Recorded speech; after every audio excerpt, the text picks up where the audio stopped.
Good afternoon বন্ধুরা।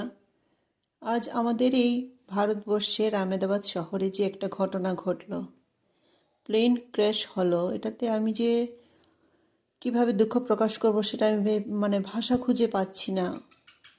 এই যে পরিবারগুলি আছে যাদের এত বড় ক্ষতি হয়ে গেছে, ওনাদের জন্য আমার সমবেদনা ছাড়া আর কিছুই জানাতে পারছি না। যাই হোক, আজকে আপনাদের সাথে আমি শেয়ার করছি তিতলিস মাউন্টেন আমরা কিভাবে উঠব এবং কিভাবে এনজয় করব সেটা আপনাদেরকে আমি আজকে ডিটেলসে দেখাচ্ছি। এই যে আমরা উঠে গেছি, আমরা রোপ কারে উঠে গেছি। আর রোপ কারগুলি বিশাল বড় বড়, একটাতে অনেক লোক জায়গা হয়। তো আমাদের যে রোপ কারটা ছিল সেটাতে আমরা 5 জনই ছিলাম। তো এই যে নিচটা দেখা যাচ্ছে, আর এটা প্রায় 60 to 75 অ্যাঙ্গেলে উঠছে রোপ কারটা। নিচটাতে পুরো দেখা যাচ্ছে, দেখো, তিতলিস মাউন্টেন। তো মধ্য সুইজারল্যান্ডের এঙ্গেলবার্গ শহরের কাছে অবস্থিত তিতলি মাউন্টেনটা। সুইজারল্যান্ডের আলপাস পর্বতমালায় অবস্থিত। এটি একটি জনপ্রিয় পর্বত।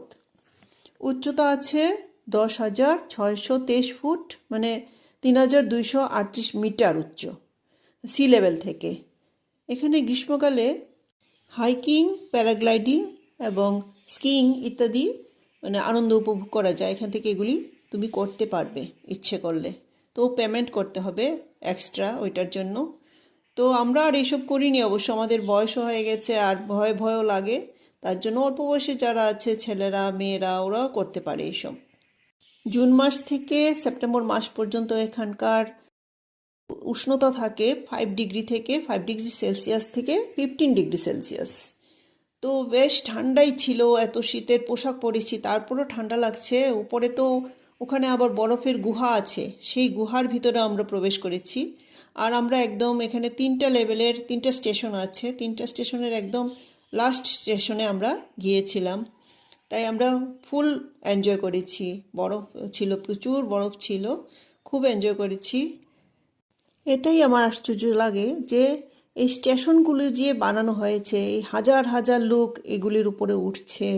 আর স্টেশনগুলি এত উপরে, এত বরফের মধ্যে বানালো কী করে? পর্বত তো আছে, পর্বত শৃঙ্গ তো আছেই। তো সেগুলির মধ্যে হয়তো হেলিকপ্টার কিংবা কিছু দিয়ে মেটেরিয়ালসগুলি নিয়ে ওখানে এই স্টেশনগুলি তৈরি করেছে। আবার স্টেশনের প্রতিটা স্টেশনেই খাওয়া দাওয়ার ব্যবস্থা আছে। তারপর এখানে বড় বড় রেস্টুরেন্ট আছে, গুহা আছে। অপূর্ব অপূর্ব, কি করে যে তারা এইভাবে এত কাজ করলো সেটাই আমার কাছে আশ্চর্য।